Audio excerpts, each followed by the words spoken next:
तीन बहनों की लालची भाभी। करिश्मा, रेशमा और मनीषा तीन बहनें हैं। उनका एक भाई भी है, मयंक। मयंक अपनी बहनों को बहुत प्यार करता है, लेकिन मयंक की पत्नी सविता इस मामले में मयंक से बिल्कुल ही अलग है। वो अपनी ननदों का जितना बुरा कर सकती है उतना बुरा करती ही रहती है और अपनी ननदों पर हुक्म भी चलाती है। करिश्मा, करिश्मा, तुमने अभी तक नाश्ता नहीं बनाया? तुम्हारे भैया को ऑफिस जाने में देर हो रही है। हाँ भाभी, बस अभी बनाती हूँ। करिश्मा, तुम ये ढीलापन छोड़ दो। कल को पराये घर जाना है। वहाँ अगर तुम इस तरह से काम करोगी तो लोग क्या कहेंगे कि माँ ने और भाभी ने कुछ सिखाया नहीं। और तुम्हारी दोनों बहनें कहाँ हैं? अब रेशमा मार्केट गई है और मनीषा सो रही है। क्या? सुबह के 8 बज रहे हैं और ये महारानी अभी भी सो रही है? ये कहते हुए सविता अपनी सास दुर्गा देवी के पास जाती है। माँ जी, देख रही हो अपनी बेटियों के तौर तरीके? क्या हुआ बहू, सुबह सुबह क्या कर दिया मेरी बेटियों ने? अरे एक तो अभी अभी उठकर किचन में गई है, दूसरी सुबह सुबह बाहर चली गई और तीसरी अभी तक सो रही है। क्या करूं मैं इन तीनों का, मैं तो परेशान हो गई हूँ। जा जाकर उठा उसे और रेशमा से मैं बात करती हूँ। सविता सीधा मनीषा के कमरे में जाती है और उससे कहती है, महारानी जल्दी उठो, सूरज सर पर आ गया है। भाभी थोड़ी देर और सोने दो ना, मैं रात को लेट सोई थी। वो क्या है ना, यूनिट टेस्ट चल रहे हैं। शराफत से उठती है या नहीं, या फिर पानी की भरी बाल्टी डालूं तेरे ऊपर? नहीं भाभी, मुझे बिस्तर में नहीं लाना, उठती हूँ मैं।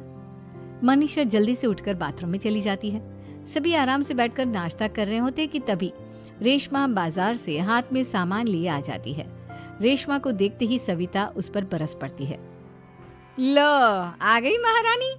ऐसा भी क्या सामान लाना था जो सुबह आंख मलते ही बाजार की तरफ रवाना हो गई?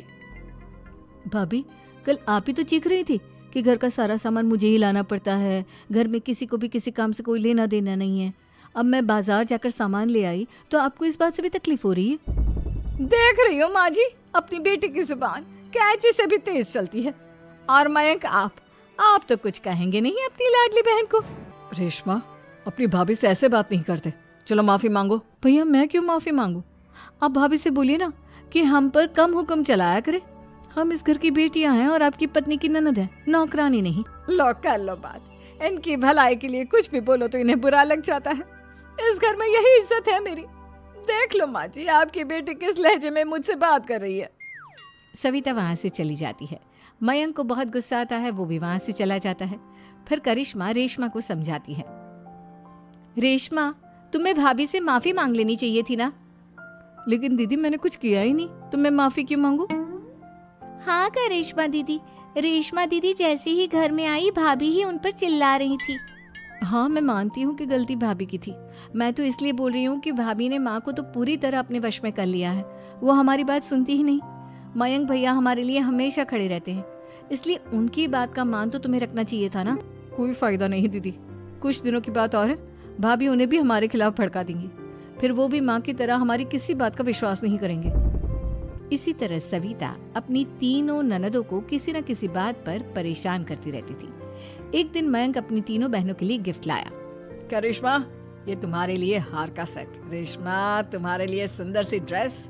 और मनीषा, तुम्हें किताबें पसंद है ना, तुम्हारे लिए किताबें लाया हूँ। थैंक यू भैया। थैंक यू भैया। थैंक यू भैया। करिश्मा, तुम्हारा नेकलेस कितना सुंदर है। ये भैया कहाँ से ले आए होंगे? मैंने भैया को 3 दिन पहले फोन पर ये डिजाइन दिखाया था और आज भैया ये ले आए। सविता तो अपनी ननदों के गिफ्ट्स देखकर जल गई और करिश्मा का नेकलेस तो उसे भी बहुत पसंद आया था। अपनी बहनों के लिए कितना अच्छा नेकलेस लेकर आए हैं, मुझे कभी कोई गिफ्ट नहीं दिया। मैं आज ही ये हार चुरा लूंगी। रात में सविता करिश्मा का हार चुरा लेती है और इसी तरह उसे अपनी ननदों की जो भी चीज अच्छी लगती वो उसे मांगती नहीं, बल्कि रात के अंधेरे में चुरा लेती। इसी तरह दिन बीतते गए और सविता ने मयंक के दिल में भी उसकी बहनों के लिए नफरत पैदा कर दी। एक दिन मयंक ने करिश्मा और रेशमा के लिए रिश्ता देखा और ये बात उसने घर में सबको बताई। माँ, करिश्मा और रेशमा के लिए बहुत अच्छा रिश्ता आया है। वो लोग कल इन्हें देखने आ रहे हैं। आप और सविता मिलकर सारी तैयारी कर लेना। ये सुनकर करिश्मा और रेशमा खुश हो जाती हैं, लेकिन सविता सोचती है, अगर इन दोनों बहनों की शादी हो गई तो घर और बाहर का काम कौन करेगा? मनीषा तो एक नंबर की कामचोर है, उससे तो किसी बात की उम्मीद लगाना ही बेकार है। मुझे इस शादी को रोकना होगा। अगले दिन सभी लड़के वालों के स्वागत की तैयारी करने में लगे होते हैं। तभी मयंक अपनी बहनों से आकर कहता है, तैयार हो गई तुम दोनों? देखो दोनों लड़के बहुत अच्छे हैं, मैं कोई कसर नहीं छोड़ना चाहता, इसलिए तुम उनके सामने अच्छे से बिहेव करना और अपनी भाभी से लड़ने मत लग जाना। करिश्मा, तुम वो नेकलेस पहन लो ना जो मैं तुम्हारे लिए लाया था। भैया मैं बहुत देर से वो नेकलेस ढूंढ रही हूँ, लेकिन मुझे मिल ही नहीं रहा। क्या तुमने नेकलेस खो दिया? तुम्हें पता भी है वो कितना महंगा था? तुम कोई काम ढंग से नहीं कर सकती। मयंक गुस्से में वहां से चला जाता है। थोड़ी देर बाद लड़के वाले भी आ जाते हैं। वो दोनों बहनों को पसंद कर लेते हैं और रिश्ता पक्का हो जाता है। लेकिन सविता के दिमाग में तो कुछ और ही खिचड़ी पक रही थी। वो पंडित जी के पास करिश्मा की कुंडली लेकर जाती है और उन्हें पैसे देकर करिश्मा की कुंडली बदलवा देती है। जब लड़के वालों के पास करिश्मा की कुंडली जाती है तो वो दुर्गा को फोन करते हैं। बहन जी, हमने करिश्मा की कुंडली अपने पंडित जी को दिखाई थी। आपकी बेटी की कुंडली नहीं बल्कि दोषों का पिटारा है। देखिए, मैं और मेरे पति इन सब बातों में बहुत विश्वास करते हैं, इसलिए हम आपकी बेटी से अपने बेटे की शादी नहीं करा सकते। इस तरह करिश्मा का रिश्ता टूट जाता है और सभी घर वालों को बहुत दुख होता है। अब कविता सोचती है, चलो करिश्मा का तो रिश्ता टूट गया, अब रेशमा का भी रिश्ता तोड़ना है। क्या करूं?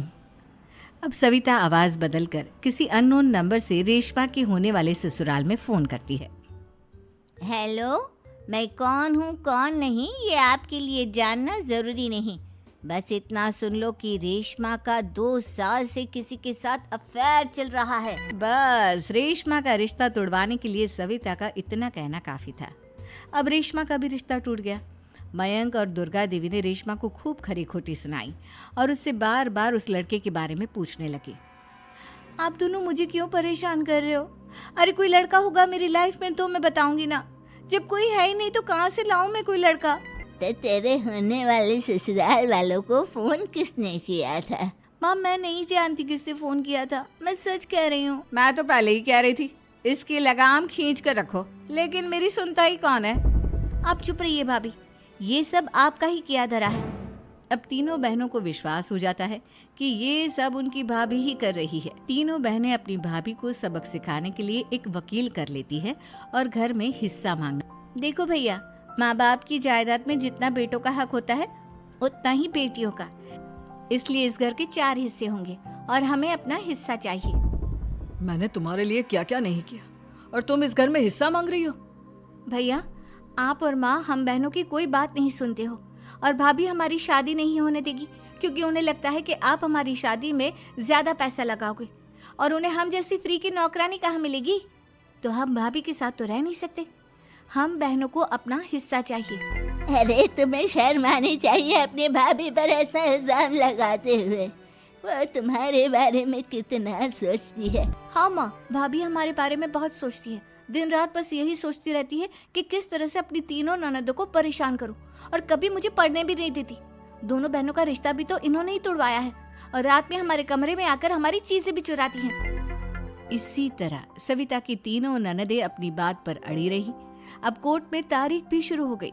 जब सविता को लगा कि उसकी तीनों ननद इतनी आसानी से नहीं मानने वाली, तो उसने अपने पति और सास को सारी सच्चाई बता दी और अपनी तीनों ननद से माफी मांगी।